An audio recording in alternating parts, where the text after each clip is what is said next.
एक high profile case की investigation के दौरान नोटिस किया गया कि साउथ कोरिया के पोर्ट से एक कंटेनर शिप रशिया के नकोटका पोर्ट के लिए रवाना होती है, लेकिन बीच रास्ते में ही ये शिप रडार से गायब हो जाती है। अगर आप ये समझ रहे हैं कि ये शिप किसी हादसे का शिकार हुई है, तो ऐसा हरगिज नहीं है। ये एक हाई लेवल स्मगलिंग का केस है और इस शिप को जानबूझकर रडार से गायब करवाया गया था। नाजरीन, ये बात तो हम सबको मालूम है कि अमेरिका समेत कई ममालिक ने नॉर्थ कोरिया पर सैंक्शंस लगा रखी है, यानी दुनिया की ज्यादातर कंट्रीज नॉर्थ कोरिया से किसी किस्म की भी ट्रेड नहीं कर सकती। ऐसा माना जाता है कि नॉर्थ कोरिया पर ये सैंक्शंस न्यूक्लियर वेपन प्रोग्राम की वजह से लगाई गई हैं, लेकिन असल में ये नॉर्थ कोरियन डिक्टेटर का सख्त बिहेवियर ही है जो इन सैंक्शंस की असल वजह बना है। Kim Jong Un north Korean president हैं, लेकिन ये अपनी जिंदगी बादशाहों की तरह गुजारते हैं। स्विस वॉचेस से लेकर प्राइवेट यॉट्स तक ऐसी कोई चीज नहीं है जो इनके पास ना हो। किम जोंग को वो तमाम लग्जरीज पसंद हैं जिनको वो यूएन की तरफ से लगाई गई सैंक्शंस की वजह से किसी भी कंट्री से इंपोर्ट नहीं कर सकते, लेकिन फिर भी नॉर्थ कोरियन डिक्टेटर के पास black Rolls Royce, Maybach S62 और मेबैक S600 पुलमैन गार्ड जैसी गाड़ियां मौजूद हैं। ये सब कोई मामूली लग्जरी कार्स नहीं हैं। इनमें बुलेट और बॉम्ब प्रूफिंग के साथ साथ वो तमाम फैसिलिटीज मौजूद हैं जो कि किसी प्रेसिडेंट की गाड़ी में होनी चाहिए। लेकिन सवाल ये है कि यूनाइटेड नेशंस की सैंक्शंस के बावजूद नॉर्थ कोरिया ये तमाम लग्जरी आइटम्स कैसे इंपोर्ट करता है, और वो कौन सी कंपनीज हैं जो कि एक सैंक्शन कंट्री को गाड़ी सेल करने की हिम्मत करती हैं। यूएन एक्सपर्ट्स और इन्वेस्टिगेटिव एजेंसी C4ADS की एक रिपोर्ट में बताया गया है कि नॉर्थ कोरिया बहुत ही ताकतवर स्मगलिंग नेटवर्क्स का इस्तेमाल करता है। अगर बात की जाए मर्सिडीज मेबैक की, तो ये जर्मनी में मैन्युफैक्चर होती है। जब कंपनी से पूछा गया कि उन्होंने सैंक्शंस के बावजूद नॉर्थ कोरिया में गाड़ी क्यों सेल की, तो उनका कहना था कि उनके पास इन गाड़ियों का कोई रिकॉर्ड ही नहीं है। मर्सिडीज के मैनेजर्स खुद परेशान थे कि उनकी top of the line luxury गाड़ियां नॉर्थ कोरिया पहुंची तो आखिर कैसे। इस मिस्ट्री के बॉटम तक जाने के लिए कई सालों तक इन्वेस्टिगेशन चलती रही। फिर आखिरकार एक दिन ये भांडा फूट ही गया। आइए देखते हैं मर्सिडीज मेबैक को यूरोप से नॉर्थ कोरिया कैसे स्मगल किया गया। गाड़ियों का सफर नीदरलैंड्स के रॉटरडैम से शुरू हुआ। रिकॉर्ड्स में देखा गया कि दोनों गाड़ियां अलग अलग सील्ड कंटेनर्स में बंद होकर पोर्ट पे आई थी। 20 जून 2018 को ये दोनों कंटेनर्स एक कार्गो शिप में लोड होकर रवाना किए गए।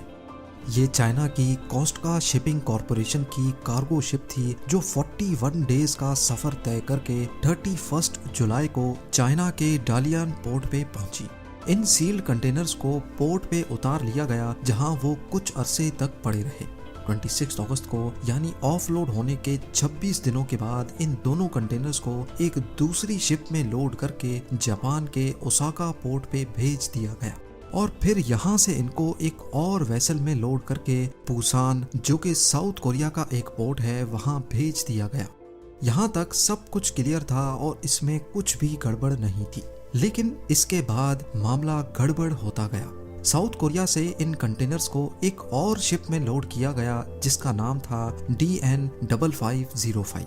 1 अक्टूबर को DN5505 ये दोनों कंटेनर समेत साउथ कोरिया से निकलकर रशिया के नकोटका पोर्ट के लिए रवाना होती है। ये सफर करीब 5 दिनों का था, लेकिन दूसरे ही दिन बीच रास्ते में शिप अचानक रडार से गायब हो गई। रिकॉर्ड में देखा गया कि 18 दिनों के बाद DN5505 दोबारा से रडार पे शो होती है, लेकिन अब वो रशिया से वापस साउथ कोरिया आ रही थी। इस बार इसमें कंटेनर्स नहीं बल्कि 2500 टन कोयला लोड हो रखा था। वो कंटेनर्स कहाँ गए और आखिर जब ये शिप गायब हो गई थी तो उसके बीच में इसके साथ क्या कुछ हुआ।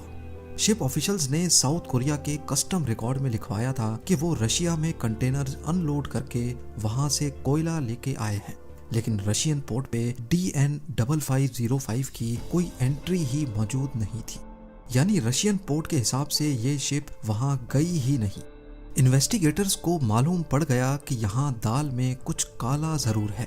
DN5505 का ओरिजिनल नाम जियांग जिन था, जिसको एक हांगकांग बेस्ड कंपनी ओन करती थी।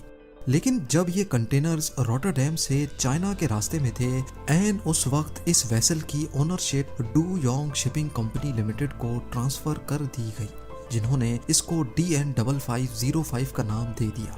इन्वेस्टिगेशन से मालूम पड़ा कि डू योंग शिपिंग का मालिक एक रशियन बेस्ड बिजनेसमैन है। ये कंपनी मार्शल आइलैंड्स में रजिस्टर की गई थी, लेकिन ये वेस्ट अफ्रीकन कंट्री टोगो के फ्लैग के साथ देखी गई। असल में इस सारी स्टोरी को जानबूझकर कंफ्यूजिंग बनाया गया था ताकि इन्वेस्टिगेटर्स कभी इस केस के बॉटम तक ना जा पाए। लेकिन खुशकिस्मती थी कि इन्वेस्टिगेशन टीम को एक और सुराग मिल ही गया। DN5505 को जिस दिन रशिया पहुंचना था, उसके 3 दिनों के बाद 7 अक्टूबर को 3 इल्यूजन 76 एयरक्राफ्ट्स ने नॉर्थ कोरिया से रशिया के शहर व्लादिवोस्टॉक में लैंड किया। और ये जहाज नॉर्थ कोरियन मिलिट्री सिर्फ तब इस्तेमाल करती है जब उनको हैवी कार्गो ट्रांसपोर्ट करना हो। इन जहाजों में रशिया से क्या लोड होकर गया, इसका रिकॉर्ड भी किसी के पास नहीं था। एक और कोइंसिडेंस ये था कि जिस रशियन बिजनेसमैन ने DN5505 की शिपिंग कंपनी को अचानक से खरीद लिया था, वो भी व्लादिवोस्टॉक का ही रहने वाला था। तो अब सब कुछ क्लियर होने लगा कि ये मर्सिडीज मेबैक पूरी दुनिया घूमकर असल में रशिया से ही नॉर्थ कोरिया गई थी, लेकिन ऑब्वियसली इसका कोई प्रूफ नहीं है। अब ये तो रही सिर्फ गाड़ियों की स्मगलिंग। अपनी रिक्वायरमेंट्स पूरी करने के लिए नॉर्थ कोरिया ऑयल की स्मगलिंग भी ऐसे तरीके से करता है जिसकी कानों कान किसी को भी खबर नहीं पड़ती। पर एक इन्वेस्टिगेशन में प्रूफ्स के साथ ये स्मगलिंग क्रैक कर दी गई। नॉर्थ कोरिया का कहना है कि उनके पास खुद के ऑयल रिजर्व्स मौजूद हैं, लेकिन आज तक वो कोई सबूत नहीं दे पाए। दुनिया को यही लगता है कि नॉर्थ कोरिया झूठ का सहारा लेता है और ऑयल भी स्मगल ही करता है। यूनाइटेड नेशंस और न्यूयॉर्क टाइम्स की एक इन्वेस्टिगेटिव रिपोर्ट में बताया गया है कि डायमंड 8 नामी एक शिप ने कई बार नॉर्थ कोरिया विजिट किया और उसके ऑपरेशंस में बहुत गड़बड़ देखी गई। इस डायमंड 8 वेसल पे जब सैटेलाइट के जरिए नजर रखी गई तो ये 2 अलग अलग शिप से बीच समंदर में ही ऑयल लेती देखी गई। इन दोनों शिप्स का नाम एवर ग्रैंजर और सुपर स्टार था।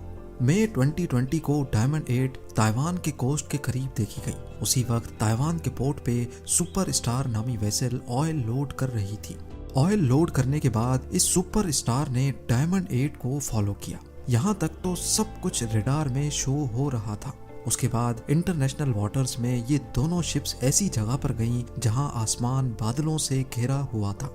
सैटेलाइट इमेज ने कुछ इस तरह का मंजर दिखाया जिसमें बादलों ने पूरा व्यू ब्लॉक कर रखा है, लेकिन बादलों के बीच में एक छोटे क्लियर पैच में देखा जा सकता है कि सुपर स्टार के बिल्कुल बराबर में डायमंड 8 खड़ी है और वो ऑयल ट्रांसफर कर रही है। इसके 3 हफ्तों के बाद डायमंड 8 ने किसी भी पोर्ट पे एंट्री नहीं की। ये सिर्फ समंदर में इधर से उधर घूमती रही। 27 मई को इसने नॉर्थ कोरिया की तरफ ट्रेवल किया और कोस्ट के करीब पहुंचने पर डायमंड 8 ने अपना रडार सिस्टम 8 दिनों के लिए ऑफ कर दिया, जिससे वो रडार से गायब हो गई। इन 8 दिनों तक सैटेलाइट ने डायमंड 8 पर कड़ी नजर रखी हुई थी। इस दौरान ये नॉर्थ कोरिया के पोर्ट पे भी देखी गई। डायमंड 8 की डायमेंशंस और फीचर्स नॉर्थ कोरियन पोर्ट पे खड़ी शिप से बिल्कुल मैच कर रही हैं। ये कोई पहली बार नहीं था, बल्कि 2020 में 4 मरतबा डायमंड 8 को नॉर्थ कोरिया जाते देखा गया है, जिसमें कभी वो सुपर स्टार से ऑयल लेती तो कभी एवर ग्रेंजो से।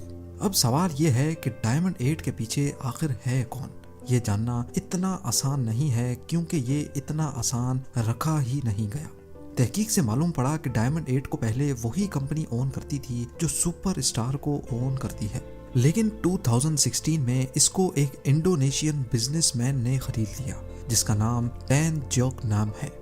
टैन जोक नाम इंडोनेशिया में एक मिडिल क्लास एरिया में रहता है और उसका कहना है कि वो एक रिटायर्ड सेलर है। उसके पास इतने पैसे नहीं है कि वो $1.5 मिलियन की वेसल खरीद सके, पर रिकॉर्ड्स बताते हैं कि ये रिटायर्ड इंडोनेशियन पहले एक ऑयल वेसल पे ही जॉब करता था। एक बात तो तय है कि Kim Jong Un international sanctions के बावजूद भी स्मगलिंग करने में कामयाब हो जाते हैं और इसको रोकना बहुत ही मुश्किल है। बात रही डायमंड 8 की, तो वो फरवरी 2021 में चाइना की फुजियान प्रोविंस में देखी गई, लेकिन इस बार वो नई ट्रिक आजमा रही थी। एक ऐसी ट्रिक जिससे रडार पे उसका जाली फेक नाम शो हो रहा था। उम्मीद है जेम टीवी की ये वीडियो भी आप लोग भरपूर लाइक और शेयर करेंगे। आप लोगों के प्यार भरे कमेंट्स का बेहद शुक्रिया। मिलते हैं अगली शानदार वीडियो में।